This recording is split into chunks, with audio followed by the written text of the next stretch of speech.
Hey tubers, it's me again. So a few of the times, like when I'm doing videos and stuff, like when I'm out camping and whatever, like inevitably I get questions on my camp rig. And so I'm just gonna give you a, like, as quick as I can rundown on what I built. Um, the whole thing became apparent that I needed to do something when my friend Jeff, me, I think Gary was there, and always like on that first Thursday of March Madness, like we would go out into the desert up halfway between Tucson and Phoenix. And we went and we borrowed a generator, and it was loud and it was noisy, and we had plywood all around the sides and stuff, and and then there's gas and whatever. So it just wasn't fun. So my immediate thought was to go and to get one of these, like Honda EU 2000 generators. But you know what? $999. That's a big giant chunk of change.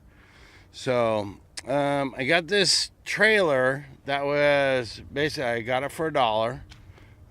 Belonged to a guy named Walter, and thank you, Walter, if you ever watch my channel. I said there had to be a better way. There just had to be a better way than spending $1,000 to be able to go out in the desert and watch stupid basketball. So I was looking into solar power. I found this solar panel, and I ended up meeting a guy in a Home Depot parking lot, and I think I paid $90 or $100 for it. But it's old school technology, just like your phone and everything. Like this, it only brings down 190 watts. Okay, it does its job. It's good for me.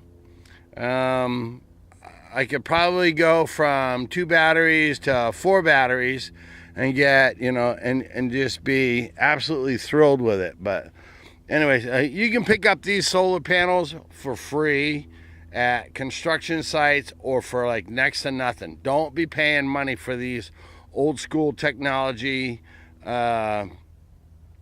solar panels, because like now for the exact same size, these things will put out over 400. So these are giveaway, and they're actually doing retrofits, and just to make them more efficient. And that's pretty much what solar energy is all about. So anyways, when I customized this trailer and everything, I did a lot of measuring and whatever. I'm going to show you, like, this thing is actually held by these little rods right here. So like I can actually take them, because it's on a trailer. So like I can take and I can turn it in any direction, and I can set it at any angle. So like now I've just gone and I've changed it, and I can get 100% efficiency all the time. Most people that have solar stuff on their house or whatever, they'll get 4 hours of maximum efficiency, and if they don't have the right controller charger, then they'll get even less than that. So basically what I did is, like, I measured on this trailer. It's a little utility trailer. I'll give you a better view. It's just a little utility trailer, and what I did is, like, in order to mount that solar panel, I took this part up here, this whole part right here with all the expanded metal screening and stuff was actually like this. But because it was a straight edge, I took and I cut it and I flipped it, and then I went and I took and I put welded hinges down there. You can see I put a hinge right there, I put a hinge in the middle, and then I put a hinge over there on the far side. that just gave me the straight edge over here in order to take and to mount this solar panel. I have these little tiny, whatever, 8mm screws. Focus, baby. All the way across. You can see them where they go. They go all the way across. And then when I mounted the solar panel, I actually took a bicycle tube and I cut that and I put that in between the bolt and the solar panel. I put a little piece of inner tube so that there's a little bit of shock insulation. My idea was that if this thing is going down the road and it's bouncing and everything, is that it's better to stay with the shocks and everything of the trailer rather than to be free floating and like picking up and slapping down, picking up and slapping down. So it's 2 years old now, and so far the whole thing has worked. I have not had to come back. I check those the nuts and everything every once in a while, and they're fine. I don't really have to do anything. So when I mounted this for whatever, guys, like here's the information. Maybe you can screenshot it and figure out what I got and everything. But I had to take and cut this this little access port, because if I need to work on this thing, I need to be able to disconnect this thing. If you're thinking about doing this, you got to be so super careful, because if this thing is like, if it's got sunshine on it, it's making electricity, and if you're farting around with this stuff, it's like you're gonna get yourself super shocked or electrocuted. So you just got to be careful with that. Do your homework, do your research, like before you even get into that. So basically, the sun is shining on this panel, and then it comes down here via the cables. I've got them all protected under whatever. It's cheap stuff from Harbor Freight. I got them all protected. Everything is grounded. Here's the solar panel itself is grounded to the frame of the trailer. Right down there. It's like, I don't even know if I need that. It's like, but the idea of just being like getting the shit shocked out of me was enough to make me do it. So all the wiring, everything is protected, even coming in to here. Now this right here is called an MPPT charger, right down there. And if you remember, like when you were a kid, your dad would take and put the battery on the charger, and you'd go walking by it, and you'd just see all this fluid laying on the top of the battery like it was boiling. And yeah, because it was just overcharging it. And what this thing does is like it stops that from happening. So it controls how much energy will go into the batteries, which are under here. I'm not going to undo everything. I don't know if you can see through here. These are isolated. When I built this trailer, I isolated this so that because batteries give off hydrogen, and they're not the sealed batteries. These are flooded batteries. I didn't want hydrogen to be close to anything that could create a spark or whatever. So they're separated by that wall, and they also have plenty of ventilation through the side and through here. So this charger actually makes sure that you don't cook the batteries, that you're not going to boil the lead acid, whatever, out of the top of the cells. And then over here I have a nice little, it's called the meter. I can check everything on this by pushing buttons and stuff. Over here, I take and I run. It's a Xantrex 600 watt inverter. That takes the energy that comes from this thing, from the solar panel into the charger, into the batteries. That's direct current.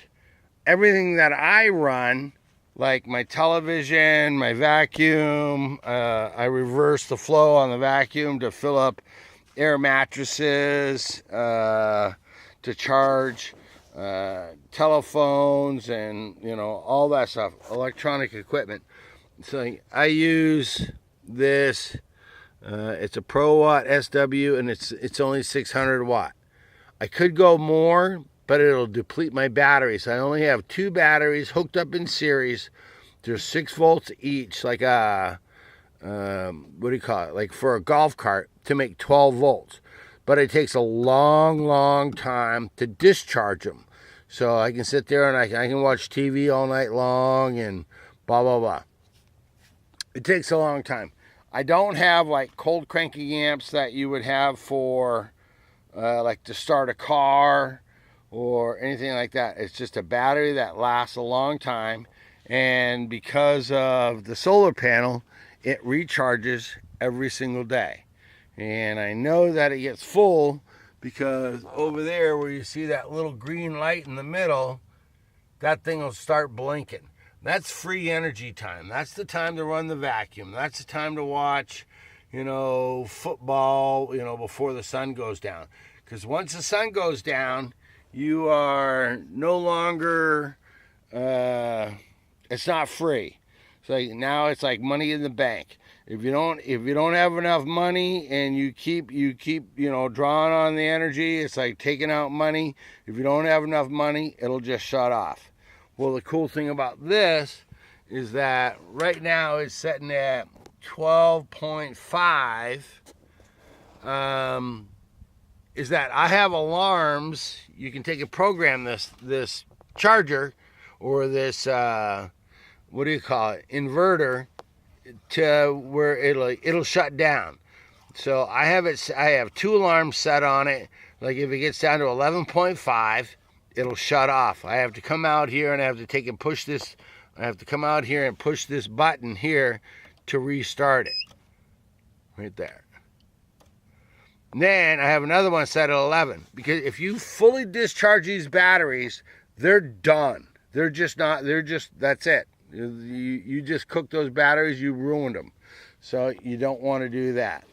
So that's it. High voltage. That's scary stuff right there. No, I'm just kidding. So like when I built the trailer, it took a lot of measuring. Like I knew how high that this rail was going to be.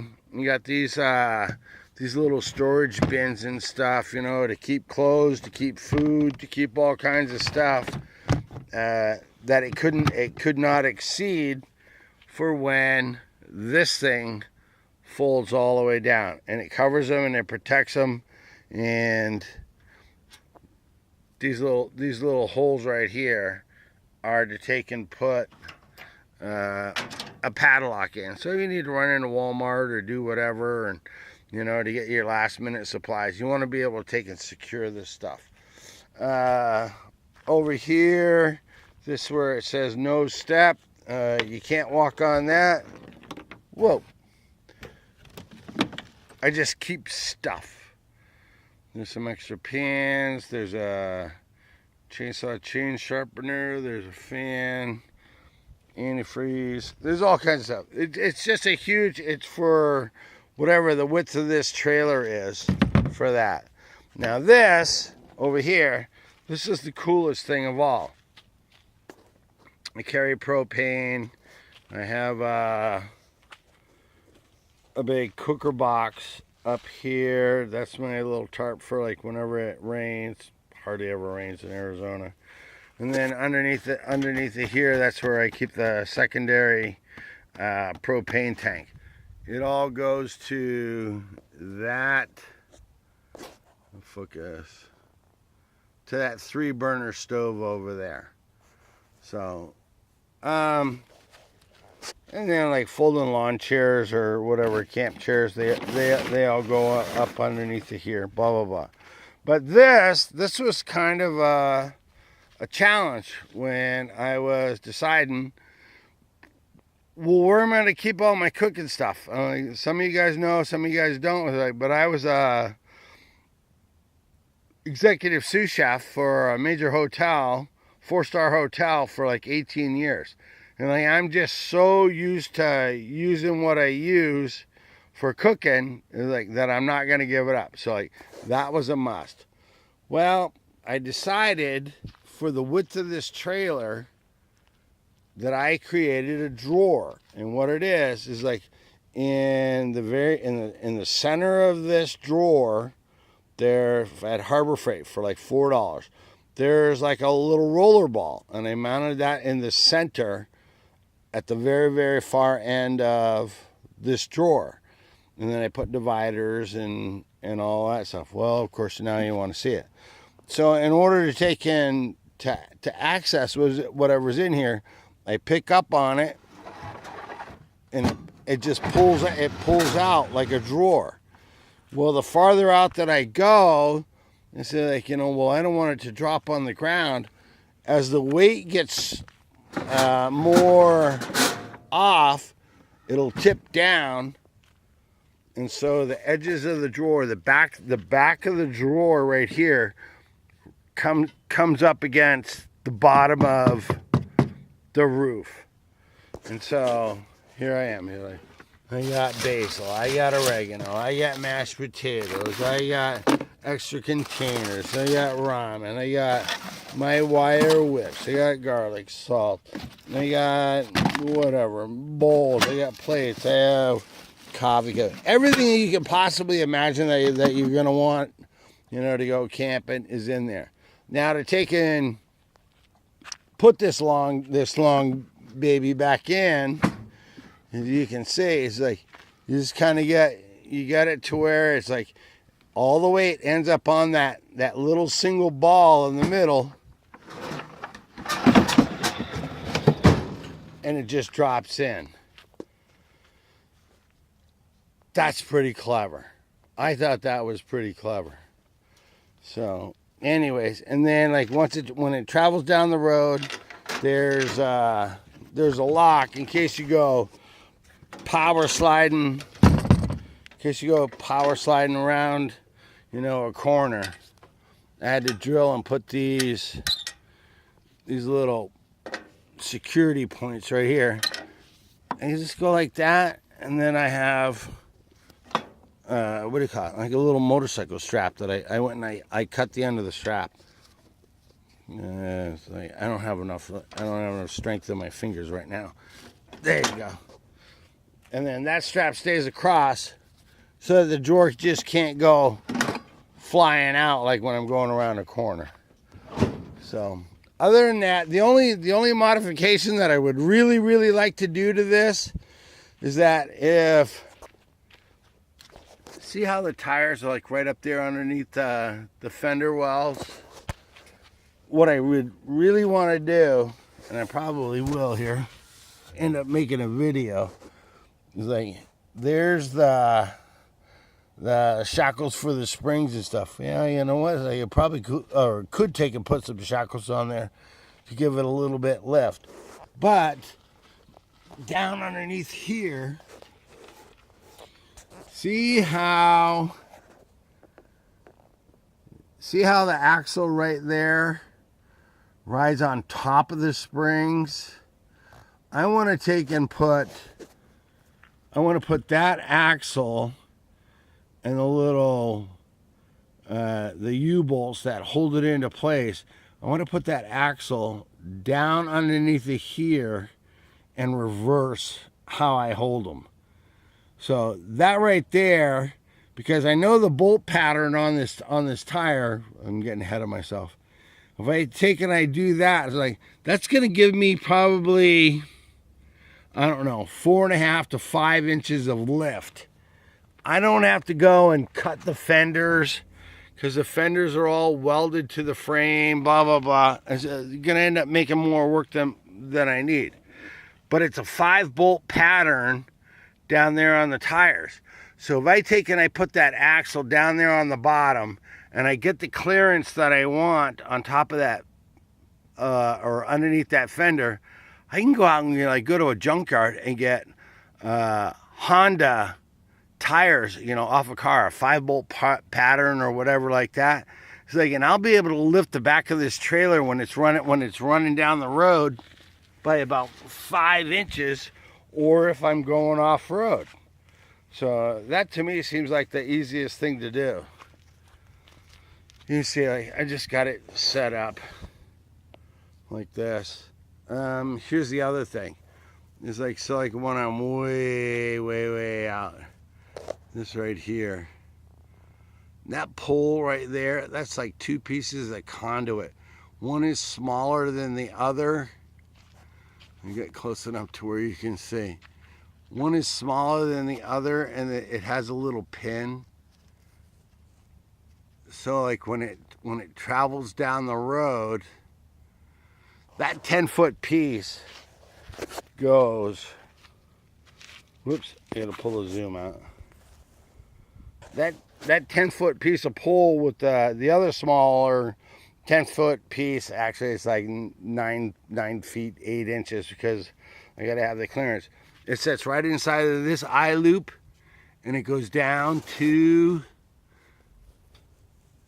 the other eye loop. See that right there in front of the tire? So it travels down the road as one piece, and then when I want to go and set it up, all I gotta do is take and pull the pin out, boom, extend it, put that cotter pin back in there, and now it's like 20 feet high. I can use that to take in, like with that light right there, with that paracord on there. I can take it, I can run an LED light up there and light up the whole area, or you can put a TV antenna. I can do both. It just works out really well. So it was just like a lot of thought, a lot of engineering that went into this, and by the grace of God, it worked perfectly for me anyways. Here's an old ammo can. You keep that's bolted right on the tongue. It keeps all my little straps and stuff. So hey, if you're a camper and you do this kind of stuff and you're looking for some ideas, I'm like, no, like maybe it not be 100% for, that would suit you and, be perfect for you, but maybe you can get a couple of ideas for it. I took the lights, and I took the lights. They're supposed to be out here. Nobody's ever said anything. They're supposed to be out here, but I moved them in here because I was going in, same thing with the tires being so low, whatever. And you go up over or drop off a little ledge or whatever, and I ripped the lights off. So screw that. So now I moved them from here over to here. That's working out great. Yeah, this thing just works out so good for me. The trailer, what do I got invested in it? Well, obviously, I mean there's other things involved and stuff. Each one of these bins, $7.50 down at Walmart, with the lid. The plywood, I have plywood that runs all the way up and all the way back, because if you're running down the road and there's water spraying up or whatever, it's going to trash whatever's on the inside. So there's plywood inside of there on top of a wood bed. I got a couple $100 into the batteries. I'm gonna take and put those into 4 batteries so I have longer life. And I spent on the entire solar system with the batteries, MPPT charger, the meter, the what do you call it? The inverter, the solar panel, the wiring, all that shit. I spent under $700. I'm gonna say like $680, between $680 and $700 on the entire thing. So that's $200 cheaper than a generator that you need to take and maintain. So this thing works out really well. If you're close to a water source, you could be out there indefinitely. You could actually be out there indefinitely because like you're generating electricity. You can run radios, you can run televisions if it was like a natural disaster type thing. You got to have water, food. Good luck, but yeah, this thing is. I'm so proud of it. I'm so happy with it. I haven't had to modify anything. Yeah, I love it. Hey, if you got any questions, be happy to answer them for you. Let you know, like, you know, what my thought process was, or God damn, this thing's a monster. It's perfect. Anyways, all right, guys, I'll let you go. Hey, thanks for bearing with me. If it interested you, or you got a comment, you know what to do. Right down there. If it's the first time like you've ever seen something from Zombie Dave, then go ahead, subscribe, like, do whatever. So do all that stuff down under here. Anyways. All right, guys, thanks very much. That's it. I'm done. I'm out.